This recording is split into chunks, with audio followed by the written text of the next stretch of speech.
Christensen. In just a few days, Davenport voters will choose a new mayor. And tonight we're going to hear from those two candidates vying for the job. Judith Lee previously served as an alderman on the Davenport City Council and is an environmental consultant. And Jason Gordon is the former VP of Business Development for Valley Construction and VP of Public Affairs for the Quad Cities Chamber of Commerce. Tonight we want to get to as many topics as we can, so let's quickly tell you about the rules and the terms the candidates have agreed to. We flipped a coin and Mr. Gordon is answering the first question. Ms. Lee will make the last closing statements. The candidates will have 1 minute or 30 seconds to respond and will be allowed 30-second rebuttal if they choose. Now let's begin with the first question, which goes to Mr. Gordon. What are the big issues of your campaign? Thank you, and thank you to KWQC for hosting this debate. I've appreciated the opportunity to meet a lot of Davenport, or I should say reconnect with a lot of Davenport residents during this campaign, and I've run on three simple but yet transformative policy platforms. The first is reestablishing some trust and transparency with the citizens of Davenport. Number two, and equally important from my perspective, is a very aggressive focus on economic development, particularly on the west side of town. The sewer rightfully invested ARPA funds to put in a new sewer line that's going to run all the way down Duck Creek and drop out under 280. That's going to open up 50,000 of acres to development, and we need to be ready and aggressive in establishing development in that part of town. And last is continue to do what cities need to do, and that's invest in our streets and our sewers and our men and women in police and fire. Thank you, Mr. Gordon. Ms. Lee, your big issues. My big issues, the reason I'm running is because we have a fundamental challenge in Davenport, and that is the power and authority has been taken away from council by staff and the city administrator. And I want to bring back the authority where it belongs with your elected officials, with a council, with the mayor, working and partnering with the city administrator and the staff. All right, Mr. Gordon, we'll ask this question of you. Layoffs at John Deere, thousands out of work at the Arsenal because of the government shutdown, and no SNAP benefits for our most vulnerable neighbors. These are issues the city can't control but still has to deal with. So how can Davenport support its residents during tough times? That's a great question, and we have a great network of nonprofits in town, a great food bank, and just, I think, great people in Davenport and the Quad Cities that will step up for those in need. As mayor, I'd want to work with all of our nonprofits if there's ways we can help the food bank. That we know the food bank after November 1st is going to get just a surge of demand for product, and so I would want to see how we can help them in terms of fundraising or getting access to more products for the food bank to be able to help those in need. But we're a resilient community. I think we'll pull together and we'll find a way out of this, and perhaps maybe the federal government can get their act together and get this thing solved in the next few days. I know they're starting to feel the pressure. Ms. Lee, how can the city support residents during tough times? We have a tremendous program for our food banks, but they are already stressed. We're going to have to work with them because when those snaps are gone on Monday or on the 1st, there's going to be people that are in serious trouble. So I can see that the city, and I mean, I can't do anything until January 1 when I'm mayor, but I can see that the city needs to step up to help the food banks, help collection of food, and to try to help to coordinate those. I'm really concerned. Just on the 23rd, 85 people were let go from a Bettendorf manufacturing company. So not only do we have families losing SNAP, we are also getting people that are losing their jobs. And we're going to need to help those companies as well as those people as we go through this. Ms. Lee, let's keep it on you right now. Davenport residents have rated safety, especially downtown, as their number one priority in an annual city survey. What more can Davenport do to keep people safe? We have two different things going on. One is the most important thing we can do is preventative. And I believe that our Davenport Police Department is doing that with working with Vera French for the mental health, with working with neighborhood influencers. We've got two really good crime analytics so that they're focusing on the areas they need to focus on. I really think we need to do some programs working public-private and nonprofit for the youth, particularly in the summer, when they don't have the supervision and they're not in school. That's when we start having more problems. I've also been told by so many people there are parks that need cameras, that there's a real concern. And right now, we've got to challenge recruiting. We're down 20, and we're going to be looking at some more retirements. So we've got to up our recruiting as well. Mr. Gordon, your thoughts on safety? Yeah, I think particularly when it comes to the downtown and the perception of safety, I think downtown is extremely safe. But I think if the perception exists that folks don't feel safe downtown, that perception is their reality, and we have to address that.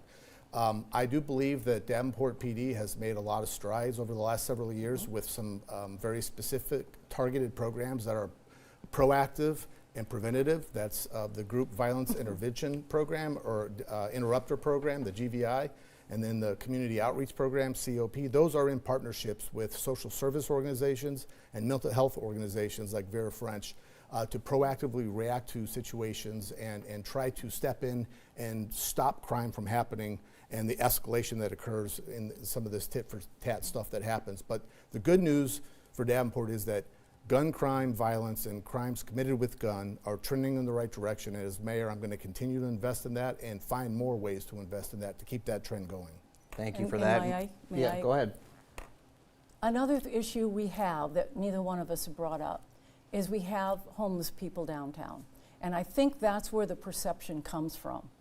And I know where a lot of those homeless people came from. They were being taken care of where they were, and they got removed.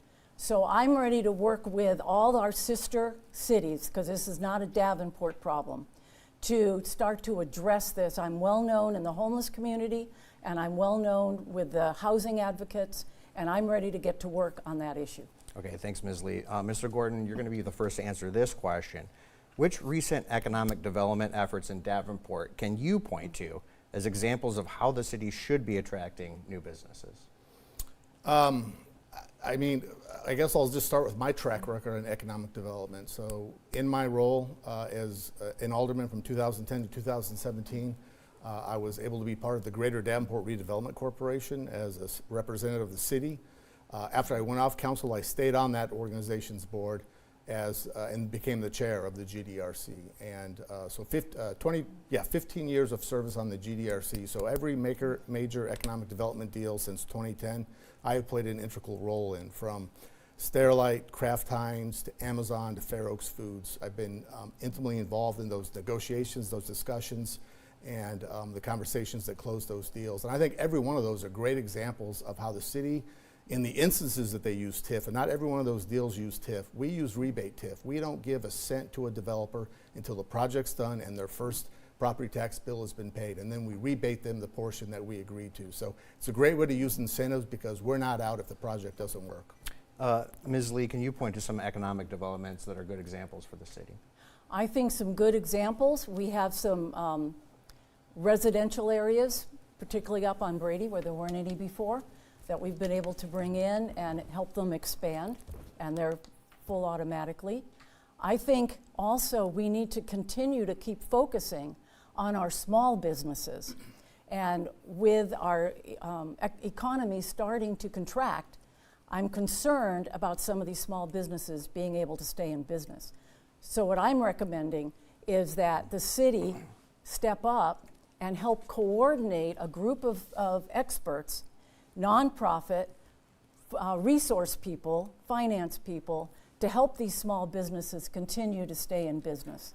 They really need that kind of help when they're struggling, and I think the city would be a good group to address that. Ms. Lee, let's stay on this question for you now. Davenport paid a former city administrator $1.6 million Yes. without public input in 2023 to avoid a sexual harassment lawsuit. That decision has drawn its own lawsuits against the city from residents, which are still ongoing. It prompted a hearing before a state legislative oversight committee, and it's generally degraded public trust. What can the mayor do to restore that trust? First of all, we have to start complying with the open meetings law. The state legislature almost unanimously pointed directly at Davenport for violations of open meeting laws. There were decisions that were made even behind city council, including me, council members, that related to those payouts. That cannot happen again. I was not involved. I was kept out of it, and you cannot make decisions in an executive session. And therefore, we need to keep bringing council forward, making their deliberations more public, getting more information to the city council, early and accurate, not 5 o'clock on Friday, and make it to where all these open sessions to help make these deliberations are available online, and you can come watch. So no more backroom deals, no more hiding information. Thank you, Mr. Gordon. The question is, what can the mayor do to restore trust in the fallout of that? This is a great question, and it's one that I think my candidate perhaps has some challenges with. There's only one mayoral candidate that was in the room on October 4th in a closed session where those discussions about the settlement payments to the former staffers was considered and approved according to a judge, and that is my opponent. We know that a judge reviewed the audio from that October 4th closed session and ruled that all those that were present assented to agreeing to move forward with those settlement agreements with the now departed separated employees. We also know that the judge further ruled that what happened in open session 2 months later in December was a ratification of what had already been approved in October, not an approval. In other words, the decisions had already been made in closed session, and we know that my opponent was in that room on October 4th. So I think this is an issue that she perhaps has some challenges with. I would like to respond. Please. I do not have any challenges with those. I testified in court, sworn. I have an affidavit. It is illegal to make decisions. The decisions were not made. I agreed to further negotiation. I never even knew there was a demand letter until I walked in that room. I never saw it, and I never saw the agreement until it came out 300 days later in a court case and based on subpoena. So I was also not involved with the ratification of that decision. Okay, let's move on to this next question, please. And this is for you, Ms. Lee. The Quad Cities has seen a 31% decline in affordable housing since 2010, forcing families into unstable situations and contributing to high eviction rates. Now, Davenport offers resources like grants for homes in disrepair, but housing experts say that those are drops in a very deep bucket of problems. So as mayor, what do you say to Davenport residents who want to see more action from the city on affordable housing? There's two parts to this. First of all, every unit we have is precious, and we are not doing the inspections and the enforcement to where people are not living in healthy conditions. There is deferred maintenance, and then we lose those through demolition. Many of the demolitions of which our taxpayers are paying for. We need to up our game with enforcement as well as inspections so that the owners of those businesses, which are of course their homes that they're renting to others, are doing their business and serving their clients. That's the one. Two, we need to bring in, of course, people building more, but we have to vet them better because I am tired of having people come in with pretty pictures, get incentives from the city, and then a year or two later, the for sale signs come up. We cannot afford either one of those situations. Mr. Gordon, your thoughts on Davenport residents who'd like to see more action from the city on affordable housing? We probably do need to take more action on affordable housing, and I think I've talked a little bit about this in my campaign. There are organizations, companies that do affordable housing really well. We have some locally, and there are some that do this nationally, and they have a great reputation. They know how to leverage the tax credits.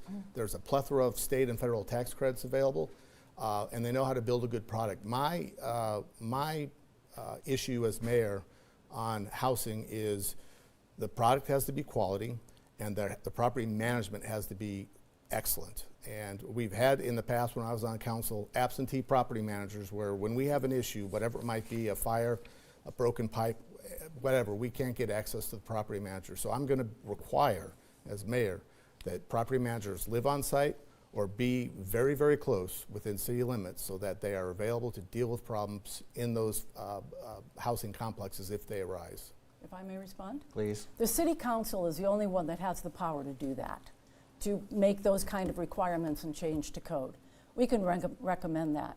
However, I think it's really important. We have problems now because we are not getting the inspections and especially the enforcements. We have a large a large residential apartment where they did not have hot water for 3 weeks, and the city knew about it. So we can start doing things now by upping up our game on enforcement and inspections. Mr. Gordon, I want to give you the chance to answer this question next. And that's that this year's infrastructure budget calls for spending about $70 million, with about $30 million set aside for streets. Is the city doing enough to ensure our streets are safe and drivable? I think the city's doing enough, and I think they can do more. So I think this is a topic that actually I think has some good news, and that is that our capital improvement budget and plan is paid for through bonds, and our bond capacity is at about 42%. So that's a very healthy place to be. Our bond rating is the highest it's ever been, which means the money we borrow means we can spend more on streets and not on interest. And so as mayor, I would encourage the council to work with me to stay the course and continue to look for ways to gradually increase the amount we're spending on streets and sewers. It's the most important thing we can do next to investing in public safety, in my opinion. Ms. Lee, your thoughts on streets? What I see missing, you know, I'm glad the council years ago said we're going to have a budget point for that, a budget item. However, what I see missing is a very transparent process for determining which streets are the priorities, both the ones that are concrete, the ones that are asphalt. When I was on council for 4 years, I only saw one list, and I don't know what the factors were that were considered. I'd like to see the public be able to put in recommendations. I'd like to see council put in recommendations, but I'd like to see them in a very open and transparent process for determining which ones are the priorities with the money we have. And as we do that, we may find that we need to look at our priorities for how to actually have more repair and maintenance on our roads. I think we need to look at that. Ms. Lee, let's go into another topic that I know is still on the minds of many Davenport residents. And that's the death of 3 people that happened when an apartment building collapsed on May 28th, 2023, marking one of the saddest days in Davenport history. How would you assess Davenport's response? And as mayor, what would you do if the community faced another similar tragedy? You've got to come out and be honest with the people. That's the most important thing. If we had not had some citizens doing Freedom of Information Act, we wouldn't have known anything, including as members of council, because I was on council at the time. And I also spent a lot of time with people outside. We have got to be more open, honest, and have solutions, not have emails that come out and say the building's coming down tomorrow, when you know that there's going to be litigation about that problem. So I watched and attended the press releases. I was out with the people. I watched what happened. I watched the dogs run on the rubble 5 days after it collapsed in 90-degree heat. And I'm concerned that I know that there were people in that rubble, and I'm concerned they may have still been alive for a short period of time after they ended up in the rubble. We need to be more responsive and open. Mr. Gordon, assess the response to the building collapse and your plans if you face another tragedy. Yeah, it was a horrible day. My wife and I lived in downtown when it happened. Happened to be, see the aftermath in about 15 minutes of it happening. So definitely a horrible day. I think where the city was challenged perhaps was in its response. I think there were some challenges in terms of communication and the messages they were sending. They caused some confusion, and so I think that's where I would want to focus as mayor if anything ever similar like that would happen is what is that communication plan, and are we communicating accurate information? And don't call press conferences if you don't have specific detailed information to give to the public that's going to be relevant to the situation. So, and I do think, I know that the city has taken a lot of heat for this, but I don't want to lose sight of the fact that there was a slumlord that cut every single corner he could on this property and has now fled to Florida and changed his name. And I think that's disgusting. And we shouldn't forget, the city did what they could and in a horrible situation to try and make the situation as as good as it possibly could. But don't forget, there was a slumlord involved in this, and he's the person that we should really focus on. May I respond? Yes. Okay. I believe we know that there were 74 outstanding violations and 2 orders of evacuation that the tenants never got. Who was responsible for taking care of the tenants? I believe the city has a reasonable need for care for the people who are in there knowing about those violations. So I have a concern that we were not only not open enough for the public, but also not open enough for the people who live there. Thanks. Just real quick. Please. Real quick on that point. I think one of the toughest decisions a city can make is whether to vacate a building, because we did this several years ago in some of those apartments up in north central Davenport, kind of behind All Ford, where we vacated those, not necessarily because they were imminent to collapse, but because there was health and safety issues. The city took some heat for displacing hundreds of residents and trying to find them places to stay temporarily. It's a very tough decision. I'm not making excuses either way. I'm just saying it's one of the toughest decisions the city can do is to vacate an apartment building with hundreds of residents. Mr. Gordon, let's move on to this question, please. Scientists who study the Mississippi River say that climate change is leading to more frequent, devastating floods. We've seen that happen here in Davenport. In response, the city has adopted a comprehensive flood plan that calls for raising roads, building berms, and upgrading storm sewers. Why is this a better plan than building a flood wall? Well, I don't know if it's a better plan than building a flood wall, but what I will tell you is that I don't think the Corps of Engineers would authorize a flood wall to be built in Davenport. We said no in the 80s when we had the opportunity to do it, and I won't debate the merits of that decision. But I know the Corps does a formula, basically, of assessing the value of all the property that would be protected by the levee, the cost of the levee, and if that formula doesn't work out a certain way, the Corps says it's not worth it. We have pulled so many properties out of the floodplain now and created floodways that don't affect properties. We've reduced that formula, the value of those properties in that formula so much that I don't think the Corps would okay a flood wall. So I think the steps the city's taking now are appropriate and smart and will make a dent in improving mobility of traffic and protecting areas during high waters of the Mississippi. Ms. Lee, can you assess that comprehensive flood plan? Yes, there's 2 kinds of floods. One is the Mississippi, and usually we have 4 or 5 days to where we know it's going to flood. So we have time to prepare. The flood plan that was done, I agree, was a really good flood plan, and I am an environmental person, and I reviewed it in great detail. I think they did a great job. What we're missing in flooding is the flash flooding from the creeks coming in, like we had this summer, where again, we had people displaced. So a flood wall, I think the time has passed. That's not going to happen, and I think what we've done so far, based on the flood plan, is good. It's a good start. Wait for the next flood, see how well it's working. But I also think we need to work with the Corps, and they are already working with us on a watershed plan to look at the creeks coming down, because they also contribute to flooding, not just along the river, but upriver. And again, we had a lot of people affected this year, and it's going to get worse with climate change. Ms. Lee, have you reviewed Davenport's $243 million budget, and are there areas where you'd like to see the city spend more or less? I have reviewed the budget. As a matter of fact, I did it again just the other day for 25-26. Yeah, I really do want to look at roads and streets, because I think we need to up our game on that. I also would like to look at and work with the city administrator to look at our organization for the city.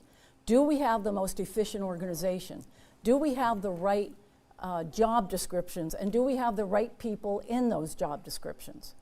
So I think that's a way that we can see how we can create more efficiencies.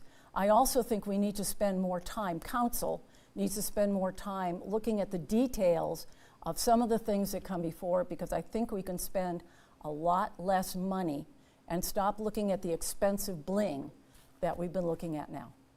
Mr. Gordon, your assessment of the city budget? Again, I think last night I referred to as the best kept secret of Davenport is the state of finances in Davenport are quite strong.